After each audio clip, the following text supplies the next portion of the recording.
Trading की दुनिया में एक कहानी है जो हम सबने सुनी है या शायद खुद महसूस भी की है। एक बढ़िया ट्रेड चुना, सही दिशा में एंट्री भी ली, लेकिन फिर भी लॉस हो गया। क्यों? क्योंकि मार्केट की अचानक आई हलचल ने हमें गेम से बाहर कर दिया। तो आज हम इसी प्रॉब्लम के सल्यूशन को समझने की कोशिश करेंगे। ये फ्रस्ट्रेशन तो हम सब जानते हैं, है ना? एक ट्रेडर सही होते हुए भी गलत साबित हो जाता है और ये एहसास ये बहुत परेशान करने वाला होता है। ये अक्सर हमें इमोशनल फैसले लेने पर मजबूर कर देता है, जो ट्रेडिंग में सच कहूं तो सबसे बड़ा दुश्मन है।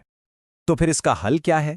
हल सिंपल है, इमोशंस को इक्वेशन से बाहर निकालना और डेटा पर आधारित एक मजबूत प्लान बनाना। एक ऐसा प्लान जो मार्केट के शोर को नहीं बल्कि उसके असली कैरेक्टर को समझता है। और इसी सफर में इमोशन से डेटा की तरफ एक टूल है जो हमारी सबसे ज्यादा मदद करता है, वो है ATR, यानी एवरेज टू रेंज। आप इसे मार्केट की वोलेटिलिटी या कह लीजिए कि उसकी अस्थिरता को नापने वाला एक रूलर समझ सकते हैं। सीधी भाषा में कहें तो ATR हमें ये नहीं बताता कि मार्केट ऊपर जाएगा या नीचे, ना, ये हमें बताता है कि मार्केट में हलचल कितनी है, क्या मार्केट शांत है या फिर तूफानी। ATR हमें इसी का एक नंबर देता है। चार्ट पर जब आप देखेंगे तो ATR प्राइस के नीचे एक अलग लाइन की तरह दिखाई देता है। जब ये लाइन ऊपर जाती है तो समझ लीजिए वॉलेटिलिटी बढ़ रही है, यानी कीमत में बड़े उतार चढ़ाव हो रहे हैं, और जब ये नीचे जाती है तो वॉलेटिलिटी कम हो रही है। इसको ऐसे सोचिए, कम ATR वाला मार्केट एक शांत झील जैसा है जहां लहरें छोटी और धीमी होती हैं। वहीं ज्यादा ATR वाला मार्केट एक तूफानी समंदर की तरह है जहां बड़ी और तेज लहरें उठती हैं।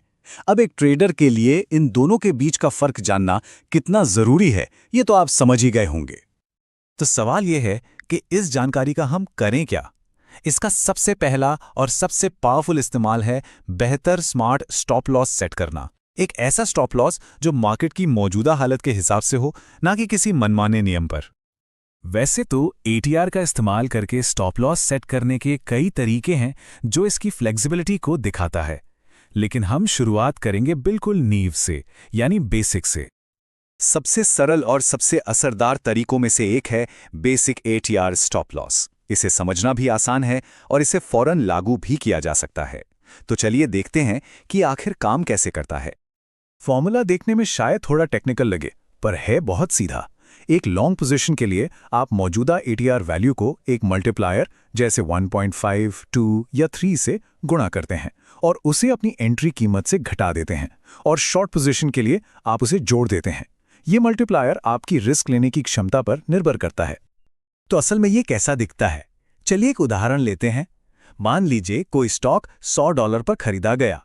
उस समय ATR इंडिकेटर $2 की वैल्यू दिखा रहा था और ट्रेडर ने 2 का मल्टीप्लायर चुना। तो हमारा फॉर्मूला था entry price minus ATR into multiplier, यानी $100 में से घटाया $2 गुणा 2, जो हुआ $96। ये है एक डेटा पे आधारित स्टॉप लॉस जो मार्केट के शोर या छोटी मोटी हलचल के लिए जगह देता है, जिससे समय से पहले ट्रेड से बाहर होने का चांस कम हो जाता है। एक स्मार्ट स्टॉप लॉस सेट करना तो आधी लड़ाई जीतने जैसा है, लेकिन सिर्फ आधी। अगला और उतना ही जरूरी सवाल यह है कि किसी ट्रेड में कितना पैसा लगाना है, और यहां भी ATR हमारी मदद के लिए आता है। सिर्फ ये जानना कि कहां निकलना है काफी नहीं है।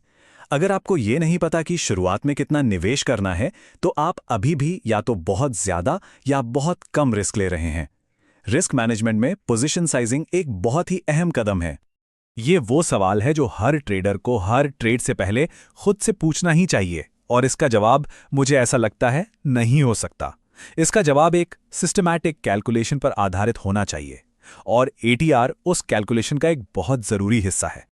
और ये फॉर्मूला ये सब कुछ एक साथ जोड़ देता है।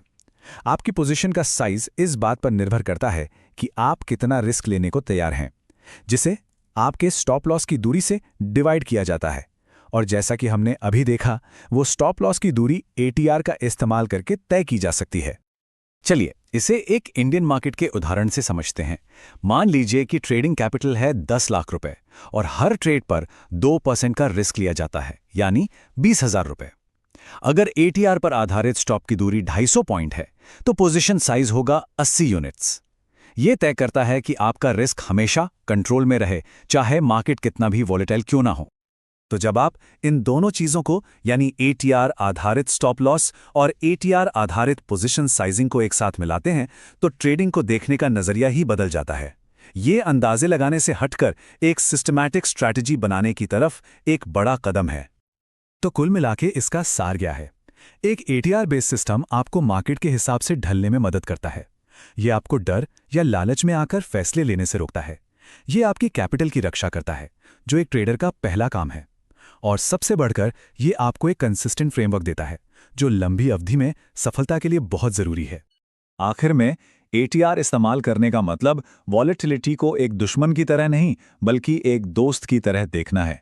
ये एक ऐसी ताकत है जिससे डरने की ज़रूरत नहीं है, बल्कि जिसे समझने और मैनेज करने की ज़रूरत है। ये आपको लहरों से लड़ने के बजाय उन पर सवारी करने में मदद करता है।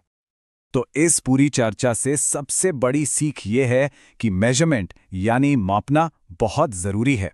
अपने अगले ट्रेड में कूदने से पहले बस एक पल रुकें और खुद से पूछें, क्या मैं बाजार की मौजूदा वॉलेटिलिटी को माप रहा हूं? क्योंकि याद रखिए, जो मापा जा सकता है उसे मैनेज भी किया जा सकता है।